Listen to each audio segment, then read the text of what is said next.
recently a Korean friend who told me she had been traveling the world in 2020.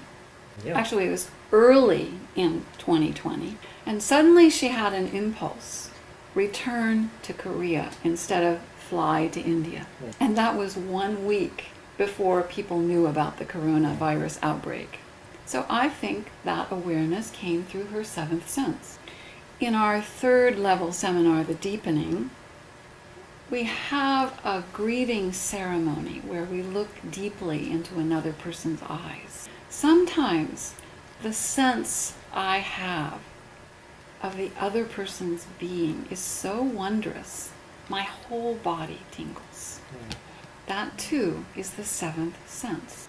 So truly we need our five senses and our sixth sense. They give us very important information about our world. But the problem is, often people get caught by their judgment of what comes through their six senses. So instead of just observing, people are caused to act by what they like or don't like. A friend living in America recently told me, people are dealing with so much aggression from others. They often react immediately on an aggressive level, even without thinking. Haven't we experienced that? So that is the wrong use of our six senses. And that actually produces a state of slavery in us. We're slaves to what comes to us through our six senses by our judgment of it. It doesn't have to be that way. No. That's not the way we were designed to use our six senses. Something else Martin said. When we learn to use our six senses rightly, the seventh opens. Wow, that's important. And he also said that because most people are ruled by what comes through their six senses, it really helps at times to withdraw some attention from what comes through your six senses, so that you have space to perceive through your seventh sense. 네. Some of the practices we teach are actually very good ways to do that. For example, setting aside time to listen to heaven in morning and evening sanctification. You may find, as I sometimes do, that what happens in my sanctification is the richest and most precious part of my whole day. It energizes and inspires you. No. And it also gives you perspective to handle more wisely the circumstances that will come through the unfolding of the day. But even during the active times of our day, if we take a few moments to withdraw our attention from the world, then we can perceive what heaven is bringing. And probably when you have that impulse, it will help you handle what is happening in your world. So as I've said, our six senses bring us awareness from our world.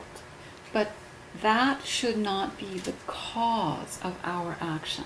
That should not be the source of our activation.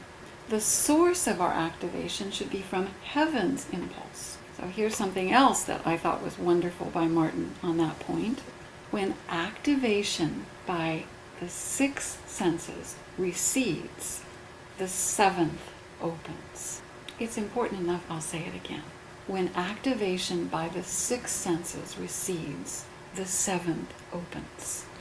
So, as we learn to use our six senses rightly, to observe, not to judge and not to activate ourselves, then we can perceive more through our seventh sense.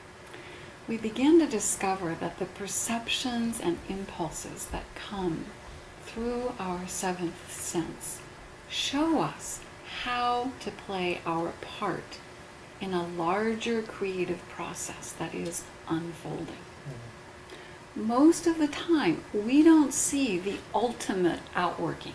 We see enough to move step by step and we discover what heaven is unfolding, we have some sense of the ultimate outworking, but we are not the director. 네. Heaven is the director, and we're here to play our part.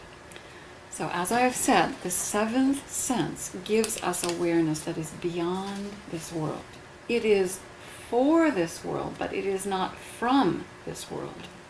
It comes to us through our seventh sense because it's our job to bring it into the world. But there's something important to see about that. That does not mean that we immediately try to bring into the world, to materialize what comes to us through our seventh sense. Yes. We honor the cycle that is unfolding, and we follow the impulses from heaven moment by moment.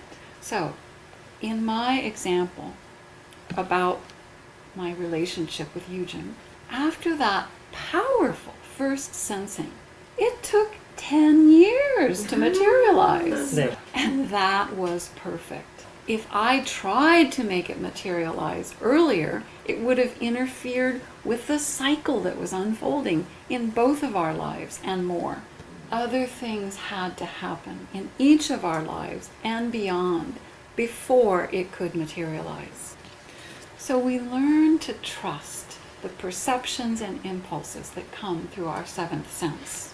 Many of the practices we teach in our seminars help us do that, even while we are taking care of our material responsibilities. Thankfulness, for example, 네. opens trust.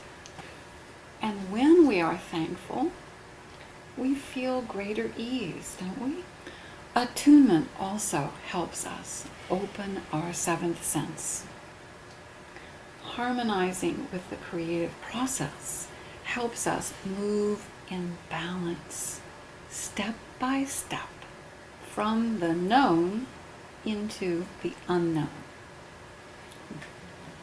When our feet are firmly planted on the ground and our head and heart is open to heaven, then with assurance we can take a step into the unknown. We're really held. Can you feel that? Our feet are on the ground. We're not just floating off in some imagination, but we're also not just totally preoccupied with the material world. Then we can feel power and guidance coming through us that actually gives us assurance to move where we have not been. So I think that developing and trusting our seventh sense will be even more important in the days ahead, because the world likely will experience even more uncertainty as it goes through this cycle of large purification. We will feel that too. It comes through our six senses. But if we have access, rich access to our seventh sense, then clear guidance can come. And also,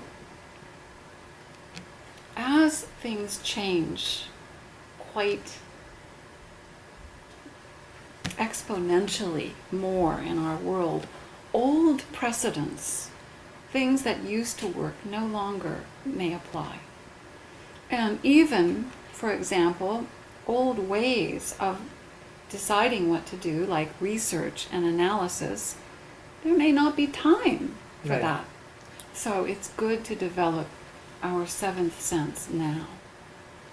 So I hope that what we've shared today will help you keep your vow to leave behind the control by shame, and instead to access your true power and your true guidance.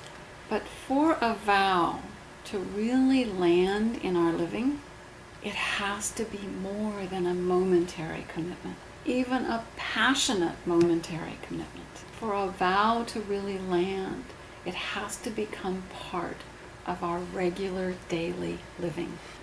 Your times of morning and evening sanctification especially can help you do that. They are a wonderful time to revisit your most important vows, 네. so you can begin to change the habits of your living. 네.